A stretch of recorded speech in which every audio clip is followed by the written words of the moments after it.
Bienvenido o bienvenida. La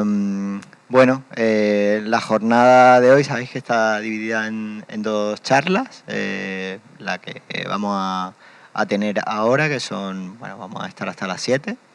Se llama Meter la calle en un espacio en blanco. Está dentro de las jornadas Wall Stories, de investigación y difusión de arte urbano. Y tenemos como invitado a Goyo Villasevil. Él es el propietario, puedo decir, de la Galería Swinton de Madrid. Hemos estado hablando antes para que yo no cometiera ningún error. No me gusta mucho hacer las presentaciones, pero voy a intentar hacerla. Abre la galería en 2014 y la abre junto con su pareja, con Sergio. Es galería, no sé si habéis estado por allí, pero si no, yo lo recomiendo mucho. Es una galería de 2 plantas, un local de 2 plantas donde arriba tienen librería con una muy buena selección, un muy buen catálogo, y abajo tienen la galería, ¿vale? Donde también, yo he tenido la suerte de dar algunas charlas. Y se hacen diferentes actividades normalmente relacionadas con el arte urbano y el graffiti. Sin más, él ha traído una presentación muy interesante. Generaremos una charla también, donde yo intervendré de vez en cuando con lo poco que pueda yo aportar respecto a diferentes cuestiones que se vayan a hablar. Y nada, sin más, pues os dejo un poco ya con él. Gracias.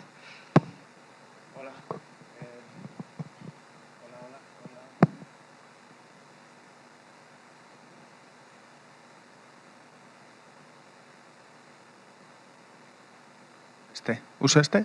Venga. Bueno, muchas gracias a todas y a todos por venir. Gracias a Keiko, a Dreucol. Es un honor que sea él quien me está acompañando y haciéndome un poco de anfitrión en esta ciudad que conozco solo de pasada y que me está contando algunas cosas el otro día cuando hablamos y hoy, y que tiene tanta actividad que está relacionada, o tanta actividad artística que está relacionada con la calle, ¿no? Y una de las personas importantes en ese sentido es él. Gracias a la colección del Museo Ruso por dar cabida no solo a estas 2 charlas de hoy, sino a otras actividades que ya han tenido previamente en la institución y que han dado cabida a artistas que de alguna forma también trabajan en el espacio público, ¿no? Y que muchas veces en instituciones es tan difícil abrir paso, ¿no? Para que puedan entrar. Y, por supuesto, dar las gracias a Moments por montar este gran lío, tanto aquí en Málaga como en Sevilla y en Madrid, que da visibilidad al trabajo de tanta y tanta gente, ¿no? Yo he preparado una presentación, pero no la podemos saltar si en algún momento tenéis cualquier pregunta. Si yo no os veo, le pido a Keiko que me avise y os damos paso. Como él ha dicho, montamos Swinton en 2014 y en realidad yo no vengo a sentar cátedra de nada, no soy un gran experto en nada, solo puedo contar mi experiencia, lo que yo he vivido y lo que he aprendido a lo largo de estos 9 años y medio de un poquito antes quizá, ¿no? Porque esto no sale debajo de las piedras, esto viene de antes, ¿no? Viene de un interés previo de bastantes años de perseguir artistas o las huellas que dejan esos artistas en la calle, ¿no? Por todo el mundo y de alguna forma de esa afición es de donde surge Swinton, ¿no? Y sobre todo del interés de compartir con ellos y con ellas los procesos, ¿no? Vivirlos desde dentro. Y ese es el gran aprendizaje que hemos podido tener. Entonces, ¿cómo llevar esos trabajos que ocurren en la calle a la galería? Pues, podemos, ahora lo iremos viendo, pero lo primero que me gustaría contar o hablar es en qué consiste el arte de la calle, o por lo menos lo que a mí me parece, de ese trabajo en la calle, cómo podríamos clasificar a los artistas y luego, si acaso, ver algunos ejemplos prácticos, ¿no? de cómo ha ocurrido eso en nuestro espacio, en un espacio en blanco, en Madrid, en el barrio de Lavapiés, ¿no? Cómo ha entrado ese arte de la calle en nuestra galería, ¿no? Lo primero es que la definición es casi imposible, nadie nos ponemos de acuerdo. Esto siempre, empezar con esto es para agotar el tema y no seguir dándole vueltas a cómo llamarlo, porque es street art urbano, neomuralismo, qué complicación está, ¿no? Para mí el arte que ocurre en la calle y los artistas que trabajan en la calle de una forma casi vital es un movimiento. Es un movimiento que está ocurriendo dentro del arte contemporáneo y que se puede dar en diferentes disciplinas, ¿no? Todas las disciplinas artísticas caben en la calle también. Si, por ejemplo, tenemos escultura, Isaac Cordal, muralismo, 108, performance, Rayito X, son ejemplos. Intervenciones en el espacio público sobre elementos que forman parte del contexto y del paisaje, ¿no? Hay cualquier tipo de disciplina se da en este movimiento, que al final lo que genera es un gran grupo de artistas que de alguna forma generan un circuito, o han ido generando en los últimos años un circuito en todos los sentidos, porque han generado un circuito de galerías, han generado un circuito de ferias, que es mercado, las galerías y las ferias es mercado, pero también han generado un circuito de instituciones, y de asociaciones, ¿no? Que también trabajan con este movimiento y que les interesa hablar de todos esos artistas que tienen la calle como ese lugar necesario donde actuar, porque lo que les interesa en el fondo es hablar de esas tensiones que se dan en la calle, las tensiones que se dan entre las personas que vivimos en los contextos urbanos contemporáneos, ¿no? Al final son artistas pues, que de alguna forma tienen una conciencia que va más allá de lo que está ocurriendo entre todos nosotros y nosotras y de cómo nos relacionamos, ¿no? Entonces la gran pregunta es si todo eso que ocurre en la calle puede estar dentro de una sala. Yo creo que, bueno, lo podemos ir viendo, pero en la calle y en la sala hay contextos diferentes. En la calle es fundamental el efecto sorpresa, encontrarte algo que no esperas ver, algo que de repente giras una esquina y hay una pieza ahí de un artista que te sorprende, ¿no? y que no esperabas. Yo creo que ese es el gran gancho, ¿no? para todos los que nos hemos empezado a interesar por estos artistas, ¿no? El efecto sorpresa que te genera ver algo que te gusta, ¿no? En cambio, en la sala hay un texto curatorial, hay una nota de prensa. En la sala no hay sorpresa ninguna. Sabes lo que vas a ver, sabes en qué consiste el trabajo de esa persona, no hay sorpresa ninguna. También en la calle, los artistas y las artistas trabajan sin recompensa económica. Normalmente incluso les cuesta dinero. En la sala podría haber ingresos económicos, ¿no? Si es una institución, pues puede haber un salario, debería haberlo. Y si es una galería, pues probablemente esa obra que se está mostrando se puede vender y se puede generar un ingreso económico para el artista. En la calle, el artista trabaja con absoluta libertad, nadie le dice lo que puede hacer el artista, o lo que debe hacer, o cómo lo debe hacer, o dónde, ni cuándo. El artista decide todas esas variables. Mientras tanto, en la sala pues, nos vemos obligados a marcar unas fechas, un lugar, es un lugar determinado, con una arquitectura, etcétera, etcétera. Incluso hay muchas veces un diálogo con un comisario, ¿no? Que va generando la exposición final. Y en la calle, por supuesto, está el riesgo con la ley, ¿no? Que supone que dentro de la galería estás en la legalidad siempre y cuando no estés cometiendo delitos de odio, cosas así, que es algo que no nos interesa en absoluto. Los artistas que trabajan en la calle tienen un punto de rebeldía contra el sistema patriarcal, capitalista, etcétera, etcétera, que creo que les une a todos y a todas. Es algo que De alguna forma, el hecho de querer ofrecer tu trabajo de forma pública con una serie de contenidos que probablemente van a ser no censurados, pero sí no admitidos en ciertos lugares, pues te hace ser rebelde. De alguna forma esa rebeldía está en todos y todas. Mientras que el trabajo en la sala de los artistas que únicamente trabajan en la sala muchas veces está dentro del sistema, no tiene rebeldía, sino que es complaciente, ¿no? No siempre, pero muchas veces sí. También me parece que el arte de la calle es inclusivo, es democrático, está ahí, es para todos y todas. Los que pasen por delante lo pueden ver, lo pueden disfrutar. En las salas, normalmente en las galerías es gratuito, pero solo durante un rato. Cuando se acaba la exposición, eso se va, si se vende, se va a manos de alguien que lo pone en su casa y ya no se ve más, de no ser que vaya a una institución porque ya se lo pidan. De alguna forma eso desaparece, ¿no? de lo público, desaparece de la accesibilidad que tenemos para ello. Y en la calle también la experiencia de los aficionados es una experiencia sin límite. Tú tienes una pieza enfrente, de cualquier tipo, puedes tocarla, puedes besarla, puedes borrarla, puedes arrancarla. No digo que estas cosas estén bien, digo que lo puedes hacer. En la galería o en una sala, nada de eso, o muy pocas cosas de estas se te van a permitir, ¿no? Y finalmente se considera el arte en la calle muchas veces por gente que no es muy avanzada en su pensamiento como un ataque a la propiedad privada. Hay quien le da la vuelta y roba esa pieza para generar beneficios económicos. Y a mí me parece que en la sala también se fomenta la propiedad privada, ¿no? En vez de atacarla, ¿no?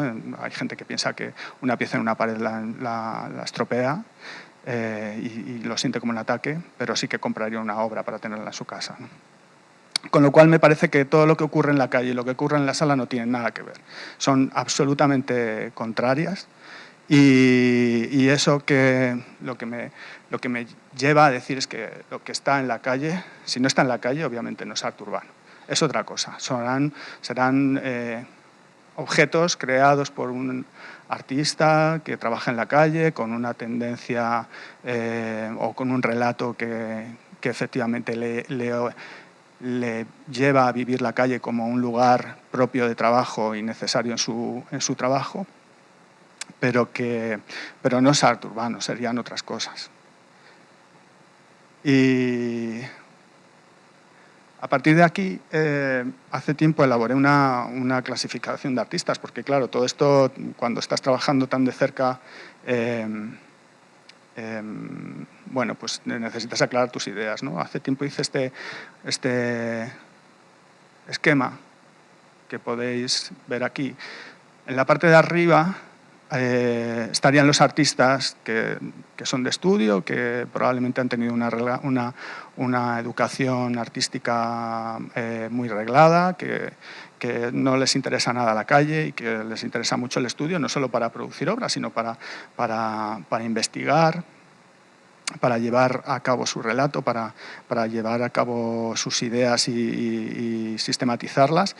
Y en la parte de abajo estarían los artistas que a poco les interesa el estudio, el trabajo de estudio, les interesa, pueden realizar bocetos, pero sí, desde luego, son bocetos para luego ejecutarlos en la calle, que serían los artistas de graffiti, desde mi punto de vista. Mientras que los de arriba no les interesa la calle y no actúan en la calle, los de abajo están incluso en contra de la comercialización del trabajo artístico y trabajan sobre todo para ellos mismos. Son los artistas de graffiti, yo creo que se caracterizan por generar su trabajo únicamente para el entorno del graffiti, no quieren salir de ahí. Les interesa el respeto que generan dentro de su sector y nada más. En medio habría unos artistas que nacen en el estudio, que nacen en la sala tranquila, ¿no? en la intimidad, ¿no? Donde trabajan pensando cómo van a llevar a cabo su trabajo y que pasan posteriormente a la calle. Y también habría otro grupo que son los artistas que nacen en la calle y que son los que pasan al estudio. Todo esto se mezcla, sobre todo la parte de los artistas que nacen en la calle y pasan al estudio se mezclan tanto con los de arriba por ese trabajo de estudio como los de abajo, los del graffiti. Porque muchas veces esos artistas tienen que, de alguna forma últimamente se está viendo que hay una tendencia a que no está bien visto para esos artistas que sean escritores de graffiti, ¿no? Entonces muchas veces incluso se ponen dos nombres, y tienen un nombre para su trabajo artístico y tienen otro nombre para cuando hacen graffiti sin permiso absolutamente, ¿no? Pero también estos artistas también llevan a cabo proyectos sin permiso, pues, lógicamente, aunque no sea de escritura de graffiti. Bueno, pues la diferencia en esa zona media sería el trabajo con festivales, muralismo, podrían ser ilustradores, ilustradoras que ven que pueden llevar a más grande su trabajo, ¿no? Que pueden pintar muros más grandes. Y estas acciones normalmente son legales y están comisariadas, o a veces incluso son para marcas, ¿no? Se generan actividades publicitarias a partir de todo esto. Y luego en el bloque de los artistas, según vamos bajando, vamos viendo cómo todos estos artistas muchas veces le pierden el miedo a lo legal o a pedir permiso más bien, y también actúan sin permiso, ¿no? Entonces, a partir de aquí, si pensamos qué es lo que puede estar, qué es lo que hay en la sala, si no es arte urbano, pues ¿qué es?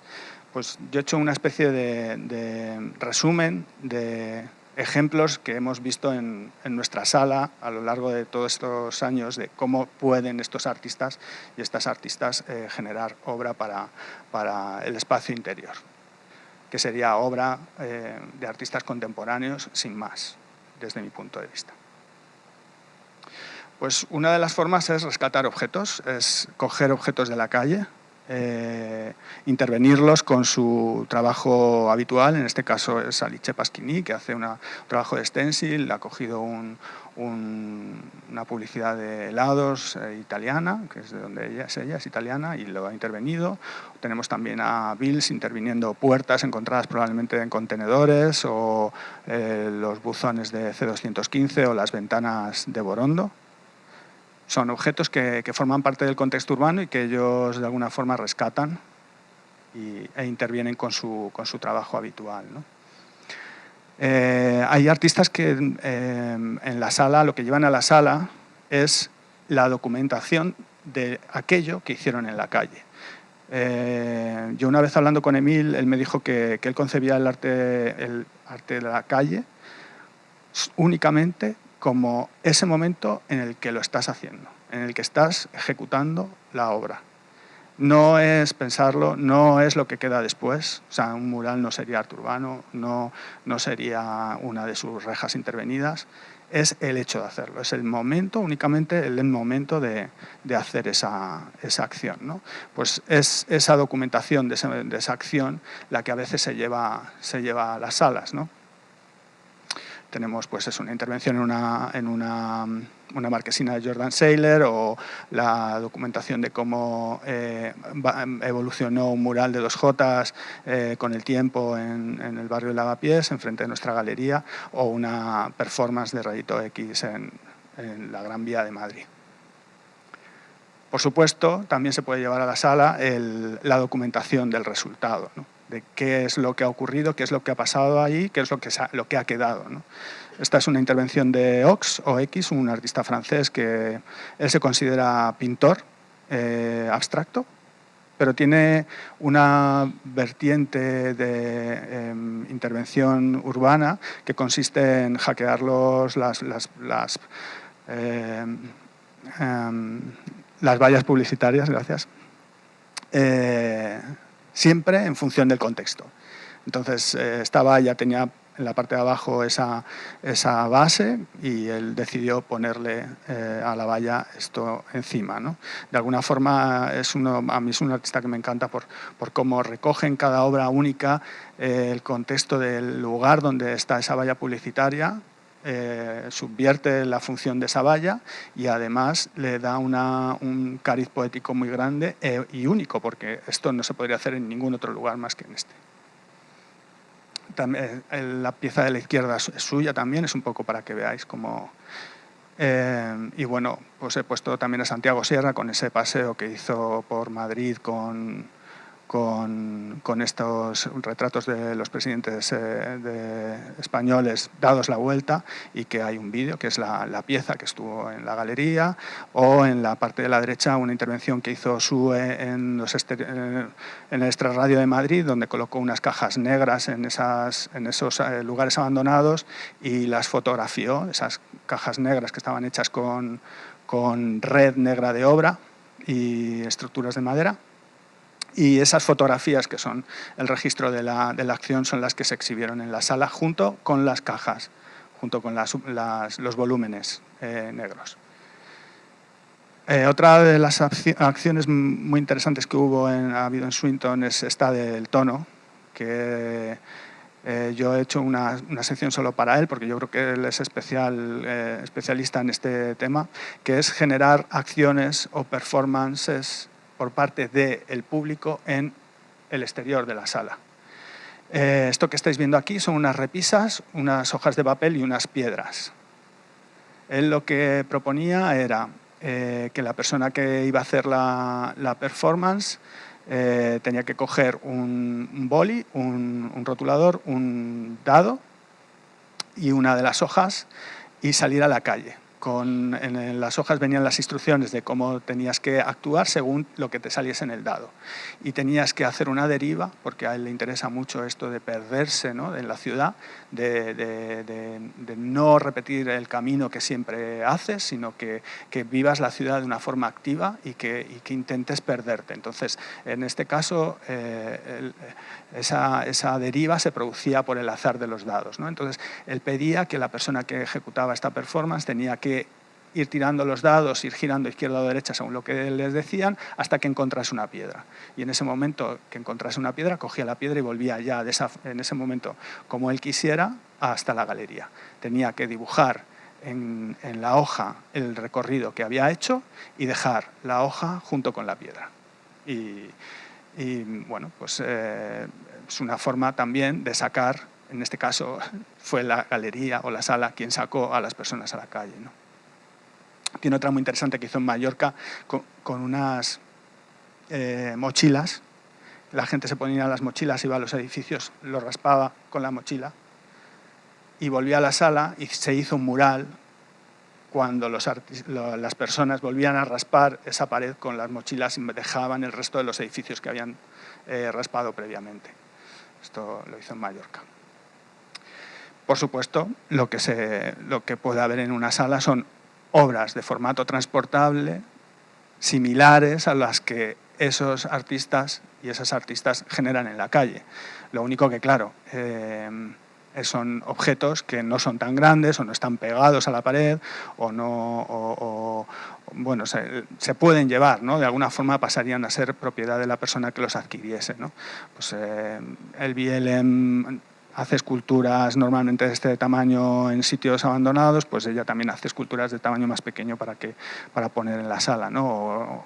O Coffee, que es un artista de Los Ángeles, pues igual sus collages, ¿no? O dibujos, simplemente dibujos de tamaño A3 o A4 de Mario Mankey, ¿no? Pues obra de artistas que normalmente generan obras gigantescas, ¿no? Y que no se pueden mover del lugar, pues en pequeño formato, ¿no? El uso de los elementos o de los materiales que encontramos en la calle también es otra forma de traer la calle dentro de la galería. Esta es una pieza de SUE 975 que está hecha con cemento, con piedra de las vías del tren y con acera, con placas de acera, ¿no? La de la izquierda también es de SUE, vuelve a aparecer la tela negra de las obras, el cemento, una línea de tiza y un trozo de valla. Laurence Valiers trabaja con cartón, normalmente encontrado en la calle, o bueno, pues, cintas de policía, instalaciones hechas con elementos de los espacios públicos intervenidos de 2J. Hay otra forma de traer la calle a la galería, que es imitar las vivencias, ¿no?, que tienen los y las artistas que de alguna forma intervienen en la calle. Acercar la experiencia urbana al espectador que jamás la ha tenido, ¿no? Por ejemplo, es una instalación que hizo Sergio Gómez, SRG, un artista sevillano, que está muy interesado en localizar, como mucha gente, ¿no?, dentro de este movimiento, localizar lugares que han quedado en desuso y de alguna forma intervenirlos, ¿no?, un poco saliéndose de la búsqueda de lugares con mucha visibilidad. Lo que se intenta es buscar lugares donde se trabaja tranquilamente y no importa tanto la visibilidad que pueda tener esa pieza a posteriori, ¿no?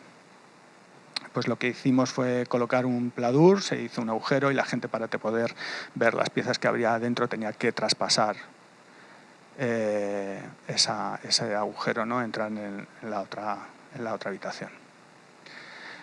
Por supuesto, se pueden generar murales dentro de la galería. Pues casos de Kyle Hughes Others o Black, los griegos, o Olga de Dios, que hizo esta instalación también con un mural de un arcoíris invertido. Y también desde la galería desde el principio pensamos que había que dar también la posibilidad ya que Madrid es una ciudad muy áspera para todo esto de los murales, ¿no?, intentar buscar una posibilidad para que los artistas que estuviesen exhibiendo su trabajo de estudio en la galería, pudiesen también mostrar su trabajo muralista en el exterior. Este es un ejemplo de un mural que hizo Animalito Land, pero en esta superficie, bueno, y en otra que tuvimos anteriormente, llevamos ya 30 ediciones de un proyecto que se llama Mind the Wall, que ha sido intervenido, pues eso, por multitud de artistas. Algunos son colaboraciones, como el de arriba a la derecha, que es SRG con ROS 333. Bueno, llevamos 30. Ahora mismo este mural se está gestionando junto a Madrid Street Art Project y lo estamos llevando en colaboración. Y bueno, pues estuvo primero al lado de la Gran Vía, al lado de la Plaza de los Cines Luna, y actualmente se encuentra en la calle San Millán 3, al lado de la Latina. Es un proyecto que se autogestiona por nosotros, el artista y los dueños de la comunidad, que nos dan el permiso para intervenir en esta pared, y es una pared que nos resulta muy atractiva porque es una pared históricamente importante dentro del graffiti. Tanto del graffiti político durante la dictadura de Franco, como posteriori tuvo un par de intervenciones de toda la medianera que se tuvieron que borrar por problemas en la fachada y no sé qué, pero bueno, ahora desde hace pues 7 años u 8 lo estamos coordinando nosotros y bueno, pues es dar cabida a artistas en el espacio urbano madrileño, que normalmente estos proyectos pues los hemos visto en Nueva York, en muchos sitios, ¿no?, proyectos que son rotativos, pero en Madrid no había ninguno y se nos ocurrió que a lo mejor lo podíamos hacer nosotros.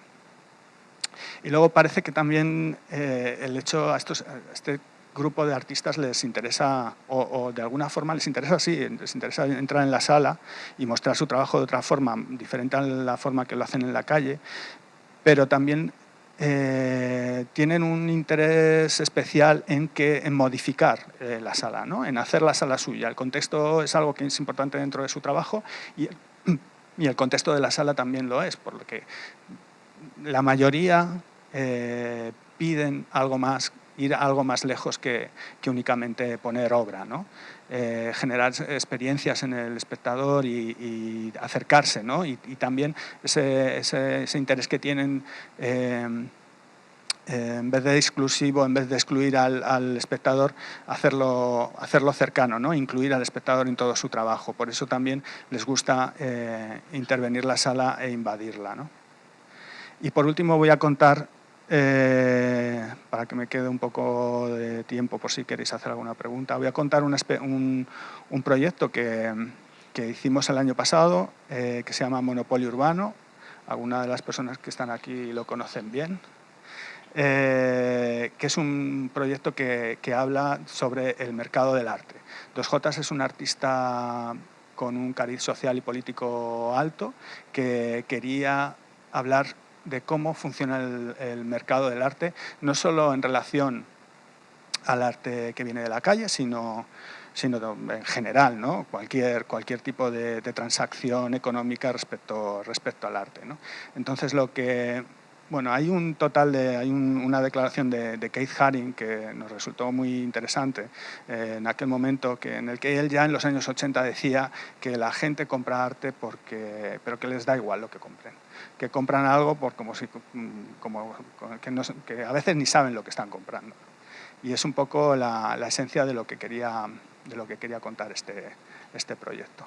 Lo que hicimos fue poner madera en toda la superficie de la galería, a lo mejor aquí lo veis mejor.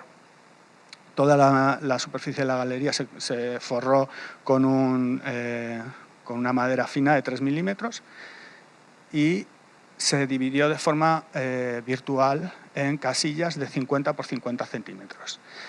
El proyecto tenía varias fases. La primera fase comenzó en julio, justo cuando la gente se va de vacaciones. Y lo que queríamos hacer con este proyecto, se me olvidaba decirlo, es relacionar el mercado del arte contemporáneo con el mercado inmobiliario. Por lo que supone de especulación, lo que tiene de especulación una vivienda y lo que tiene de especulación una obra de arte, con la diferencia de que la vivienda debería ser un derecho para todo el mundo, pero en el mercado del arte muchas veces se funciona de la misma forma.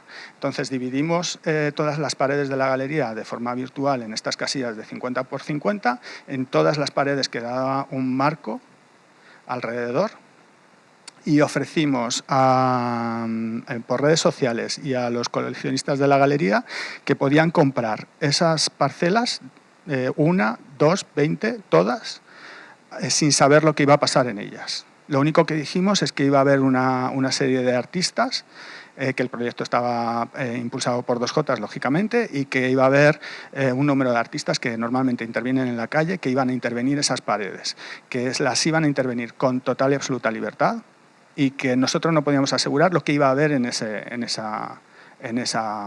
lugar, ¿no? Entonces la gente compró a 75 euros trozos de madera, que no había nada. Este de aquí, este de allí, o dame 6 allí, o dame 8 aquí. ¿Y qué pasa? Que claro, eso iba a subir de precio. En el momento en el que 2J, que fue el primero que hizo su intervención, intervino esas paredes, aquello subió de precio. De 75 euros subió inmediatamente. Perdón. Era con un plazo. 75 euros era con un plazo que acabó en septiembre, a la vuelta de vacaciones. Cuando la gente se reincorporó, se encontró con que muchas cosas se habían vendido ya, y justo el 4 de septiembre subió de precio a 150 euros. La gente que quería comprar a partir del 4 de septiembre sin que hubiese intervenido 2J subió a 150 euros. Y luego, cuando ya intervino 2J, cualquier superficie volvió a subir a 300 euros. Con lo cual, por lo menos, los que compraron en la primera fase a 75, una vez intervenido por 2J, una superficie de 50 por 50, que no sé si lo sabéis, pero es... los precios de las obras de arte se ponen normalmente por tamaño, subió a 300 euros de precio. ¿Y qué pasa? Que todas estas superficies luego fueron siendo intervenidas por otros artistas. Artistas que había, pues es que no más de 100. Pero bueno, aquí estamos viendo a Geos, Z, Olga de Dios, NSN, Suso 33, Daphne Woods, Red Retro, ¿Qué más hay por aquí? Parsec, Sabek, Jesus, Nano 4814, 108, Aida Gómez, infinidad. Y cada uno de estos artistas ponía el precio que ellos y ellas pensaban que su parcela debía de tener. Es decir, es como en una galería, el artista y el galerista deciden cuánto vale una obra. Pues en este caso es igual. El artista decía que, por ejemplo, creo recordar que la parcela A3, esta de aquí, de Sabe, creo que eran 800 euros. Si alguien la había comprado a 75, en ese momento valía 800, si alguien la quería comprar.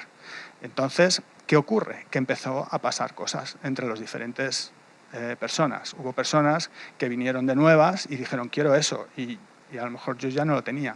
Se lo había vendido a alguien por 75 euros 2 meses antes. Entonces, esa persona que quería esa parcela tenía que hablar con la otra persona, no conmigo. ¿Qué ocurre? Que si alguien, por ejemplo, no me acuerdo, no es un caso exacto, pero esa parcela de Sabe que la quiere alguien y la tiene una persona que la ha comprado a 75 euros, el artista siempre compra, o sea, siempre gana la mitad de lo que se vende en una galería. Si esa pieza se vendió a 75 euros, el artista gana 38 y pico porque hay que sumarle el IVA. Pero en ese momento ya vale 800.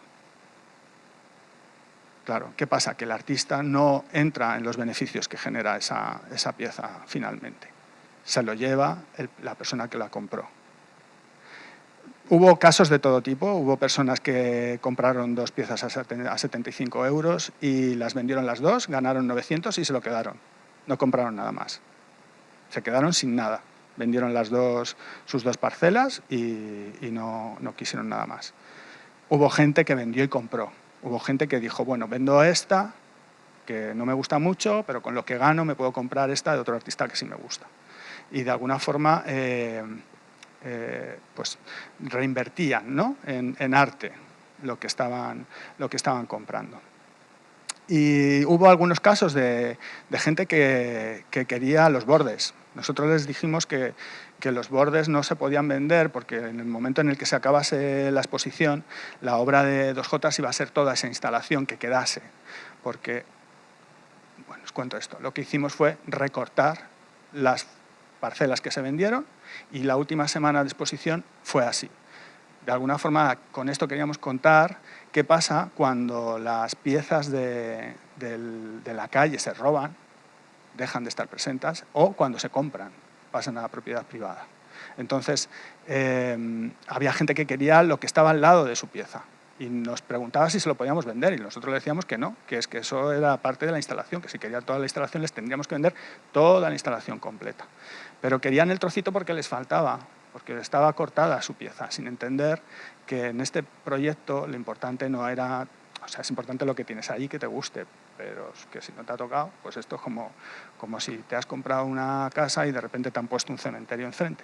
Pues lo sentimos mucho, es la vida. Y esta pieza, la quiero resaltar también, esta que ves aquí del sobre, es la que hizo Emil. Podéis leer, en mi opinión, esta porción debería volver a su contexto de origen, la calle, y allí es donde se podrá encontrar. Lo que hizo Emil fue cortar, antes de que nosotros cortásemos todas las que se habían vendido, él cortó un trocito de parcela, la extrajo y colocó un sobre con unas instrucciones que te decían dónde podías encontrar ese trozo que él había quitado. Lo llevó a la calle, lo escondió. En realidad creo que hizo una escultura, algo me dejó caer, que había hecho una pequeña pieza tridimensional con ese fragmento de madera y la escondió, y si alguien quería comprar la pieza de Emil tenía que comprar ese sobre e ir a buscar la pieza que estaba escondida en el espacio público. Y bueno, yo creo que lo dejamos ahí y si tenéis alguna pregunta o cualquier cosa, pues me decís.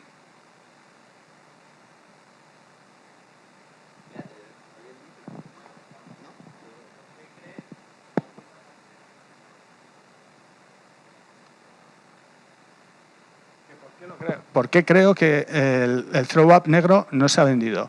Vale, te puedo decir que de ese mismo artista se vendieron otras partes y se vendieron diciendo quiero eso.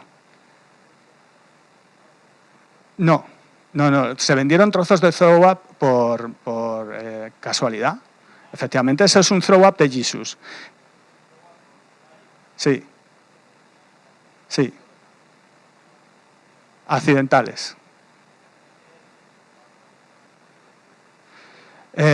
Pues creo que en este país no hay cultura de graffiti. Creo que si estuviésemos en Estados Unidos alguien habría dicho esto es brutal.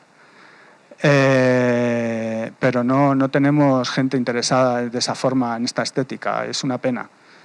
Es una pena. Pero bueno, ya te digo que ese es un throw-up de Jesus. Jesus hizo 2 tipos de intervenciones. No tengo aquí la foto del otro que hizo, que era una intervención más abstracta sin línea, eran unas letras pero no tenían contorno. Y era un throw-up, pero en vez de pues eso, más tradicional, era más abstracto, ¿no? Por decirlo de alguna forma. Y esa textura a la gente sí que le interesó y se vendió. Pero el throw-up negro con línea blanca, nadie quiso comprarlo. Y no era caro, porque el precio de Jesus era un precio bastante asequible.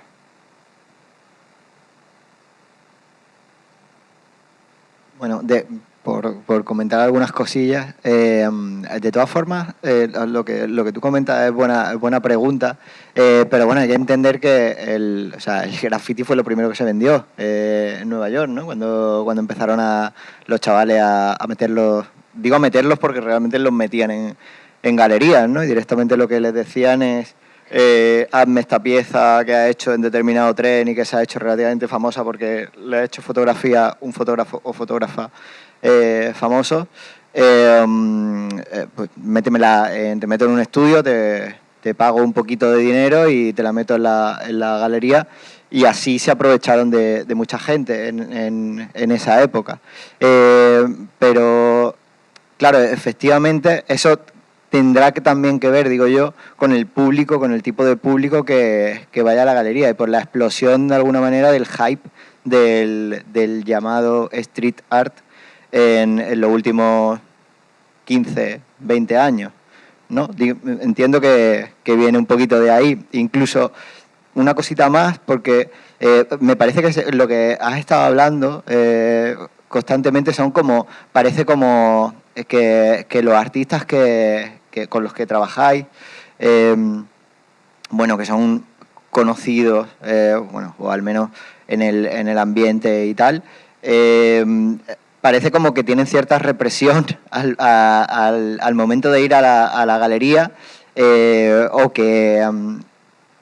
yo creo que la palabra que sobrevuela ahí todo el rato es la de contradicción, ¿no? O sea, es como luchar constantemente con una contradicción. Por eso también lo de la idea de que parece que al hacer la exposición se necesita llenar la pared o llevarte como el ambiente callejero a una galería, ¿no? Como si de alguna manera eso justificara tu paso a la galería, como si tuviese que justificarse. Hay creo que hay todavía como una cierta represión que por ahí fuera no la tienen realmente. Por ejemplo, los americanos en eso, pues digamos que han pasado ya esa barrera hace muchísimo tiempo. Que no quiero decir que esté bien tampoco ni mal. Bueno, ya cada uno tiene su opinión. Yo tengo también la mía y es contradictoria, efectivamente, con el tema de la galería y con el tema de la separación de determinadas intervenciones de calle y de galería. Pero bueno, no sé cómo ves tú un poco todo esto. O sea, he vivido crisis absolutas de personas que estaban preparando la exposición y tenían como una especie de bola aquí detrás de soy un vendido, ¿no?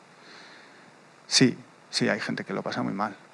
Hay gente que le cuesta mucho, que de repente de ciertos ambientes en los que se han desarrollado su trabajo habitualmente entre amigos y gente que bueno, con los que disfrutaban, ¿no? En la calle, de repente pudiesen señalarles, ¿no? Como vendido, ¿no? Y hubo una persona que, no voy a decir el nombre lógicamente, pero me dijo, me siento un poco así, ¿no? Yo creo que todo el mundo tiene derecho a ganarse la vida con lo que sabe hacer, que no deberíamos tener ningún problema con esto y que deberíamos, desde todas las líneas que señalen a esos grupos de artistas, es decir, desde abajo, desde arriba, desde un lado, desde otro, deberíamos de ser más comprensivos con las condiciones, situaciones, vivencias y las necesidades de cada uno y cada una. Se mezclan muchas cosas ahí, ¿no? Muchas veces hay envidia, hay porque tú sí y yo no, es muy difícil, pero yo creo que habría que bajarle tensión a todo esto e intentar entendernos, ¿no? Yo creo que la gente que cierra puertas se pierde muchas cosas. Y la gente que no viene aquí a ver las obras que tienen expuestas o que no se acercan a un descampado a ver lo que está puesto en la pared, se están perdiendo unos lo que hacen los otros. Y creo que eso habría que respetarlo. Y desde luego lo que sí que creo es que todo el mundo tiene derecho a ganarse la vida con las cosas que le gustan, se le dan bien y tienen talento. Y a partir de ahí no tengo ninguna duda, pero sí te doy la razón en que he vivido crisis reales de artistas que a lo mejor no habían expuesto nunca y que de alguna forma sienten como una especie de vacío, así como se quedan sin aire, como diciendo, es que me van a decir que me estoy vendiendo. Sí, pasa.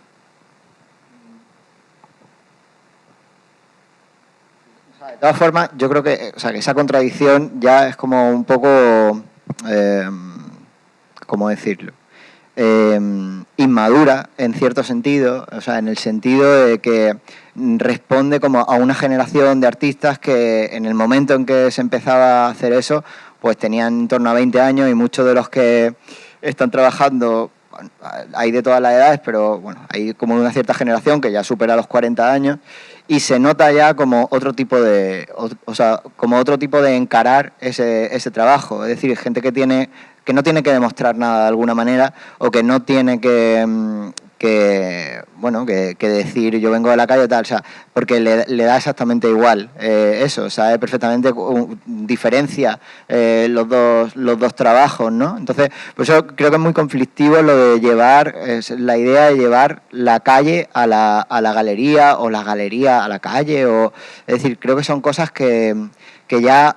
hoy en día estaría bien empezar como a separarlas realmente y simplemente cuestionar qué aporta la galería. Qué aporta la galería y qué aporta el trabajo de la calle, porque la gran mayoría del trabajo de la calle es una mierda para mí. Y muchísimo trabajo de galerías que veo también lo son. Es decir, hay que poner cada cosa en su lugar, incluso también ser autocríticos a muerte.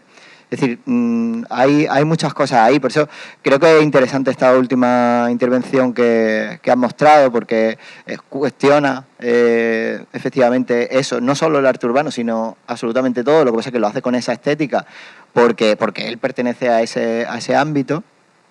Pero creo que es interesante justamente por eso, ¿no? A mí lo que me parece interesante de Swinton es precisamente que es una galería que ha dado cabida a ese cuestionamiento. Creo que directa o indirectamente, consciente o inconscientemente muchas veces por parte de las intervenciones que ha habido. Y eso creo que es de remarcar que quede ahí, ¿no? También que eso en esa parte es interesante. No sé si tenéis algo que comentar, más, alguna duda, pregunta, algo más. ¿Nada? Bueno, digo yo, estoy total y absolutamente de acuerdo contigo. Han pasado 9 años desde que empezamos y la situación ha cambiado. Creo que en estos 9 años todos hemos crecido y efectivamente esto está desapareciendo, excepto en las personas que no han tenido esa experiencia, ¿no? Los que se están apareciendo ahora, ¿no? Que no han tenido esa experiencia de entender que esto es arte contemporáneo, son artistas que tienen un relato y cosas que contar y que lo ejecutan de una determinada forma, y que nuestra galería es una galería de arte contemporáneo como cualquier otra que pueda haber ahora, y ellos y ellas son artistas contemporáneos que trabajan de una forma u otra. Y en cuanto a lo que decías de qué aporta la galería, nosotros lo que hemos intentado aportar durante todos estos años es una especie de apoyo desde abajo para que ellos y ellas pudieran hacer lo que realmente querían hacer. Nos hemos llevado muchos golpes por parte de gente que está en niveles superiores al nuestro en el mundo del arte contemporáneo y que probablemente no han entendido por qué aquello estaba petado. Pues es porque el artista necesita petar eso. ¿sabes? Hay que, y no solo eso, sino en cuestiones ya de ayuda y soporte económico para que los proyectos que ellos y ellas querían llevar a cabo, porque les favorecía a la hora de contar su relato, ¿no? Pues nosotros apoyar eso, ¿no? Tanto fuera como dentro de la galería o en lugares intermedios o así.